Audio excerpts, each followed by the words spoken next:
This is how you record a multicam set for a DJ. So this past weekend I flew to San Diego to shoot a multicam set for WonkyWilla. This one was special because WonkyWilla was actually one of the first DJs I ever did a multicam for. I had no idea what I was doing, I had zero experience, but luckily they trusted me and they loved the content. Fast forward 9 months and I'm able to shoot with him again, which was really exciting. I usually like to get to these sets about 2 hours early, not only to set up the cameras, but to also meet the artists and the management and the rest of the team that's gonna be there. So it's important that you're social when you're going to all these events. You never know who you're gonna meet. So the venue that we shot at is called the Music Box. This is definitely one of the more intimate venues I've shot in. There wasn't any space on the left side of the floor, which means most of the angles had to come from the right side.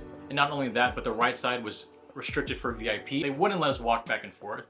And there were upper levels, but then right before the set, it started getting super packed, and so we couldn't even walk up on these other levels. So Jackson was pretty restricted to one spot, but he made it work. And it's all about getting creative with the shots that you can get. So we had 5 cameras for the shoot. First camera was the one that I was operating behind the DJ. Second one was the one that my friend Jackson was using, and he was on a stabilizer roaming side to side. The third camera that we had is the one that we set up on the table to get the DJ's face. Fourth one was a front of house camera, which is just a wide shot from the very, very back that gets kind of the entire scene. The fifth one that we had was a camera that we positioned kind of behind and to the left of the DJ because I knew that the performers would be coming out from that stage. So I wanted to have kind of a shot of them walking on and walking off. We recorded the sound a couple different ways. First one is obviously with a Zoom recorder. That's my go-to. Second one was this on-camera shotgun mic that I like to put on whatever one that I'm holding so that way I can sync the audio. And for the rest of the cameras, we just use the on-camera mic. One big issue that actually happened to me. So I always use the Osmo Pocket 3 as a camera that I put on the DJ's table. And I usually put this little tripod mount on the bottom of it, but the bottom of the Osmo Pocket is actually just a USB-C. So you're supposed to connect the USB-C to the battery pack, then the battery pack to the stand. I forgot that I needed a battery extender, and obviously those parts do not fit.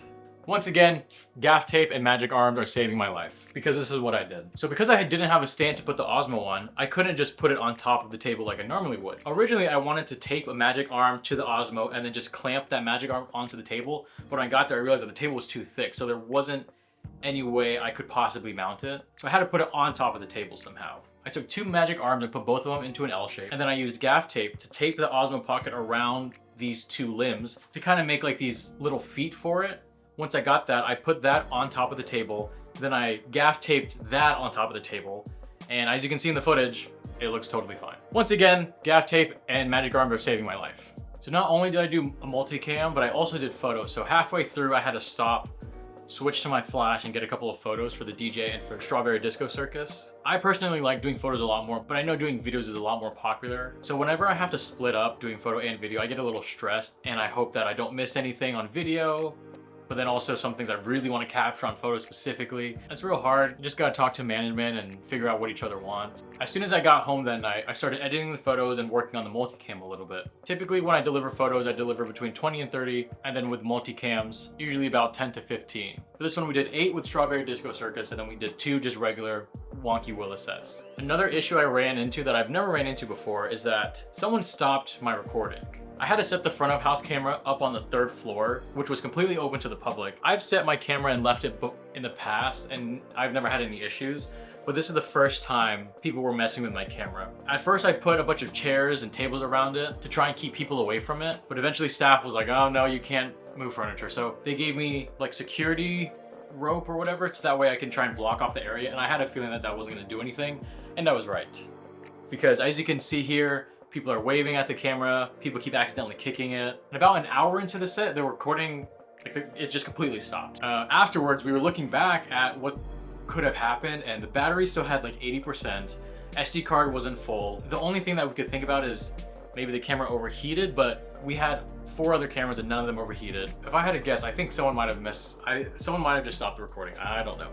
But that's the thing, is I always have extra cameras. So I was hired to do 4 angles, and I had a 5th angle just in case something like this happened, which was perfect because there was times where Jackson wanted to take a break. There were times where I switched to photo. There were times where a camera doesn't work. So it's good to always have backups because you never know what's gonna happen. Another thing that I learned, whenever you're setting up cameras, especially if they're gonna be unmanned cameras, always check to see if there's any fog or smoke that's gonna get blown in that direction, because the way I set up this camera, I didn't realize that there was gonna be a bunch of fog getting blown towards the stage, which eventually made that shot a lot more blurry and hazy than I wanted it to be, which is okay because I was able to fix it in post, but it still wasn't ideal. So if I could go back, I would have put that camera in a different spot. The shoot was a lot of fun, and it was really interesting seeing the Strawberry Disco Circus because I had only ever seen them on Instagram. So seeing that performance live was super fun. Yeah, I think Jackson had a good time. I hope, Jackson, you had a good time. Shout out Jackson. Overall, I would give this shoot an 8 out of 10. Pretty successful. Let's go.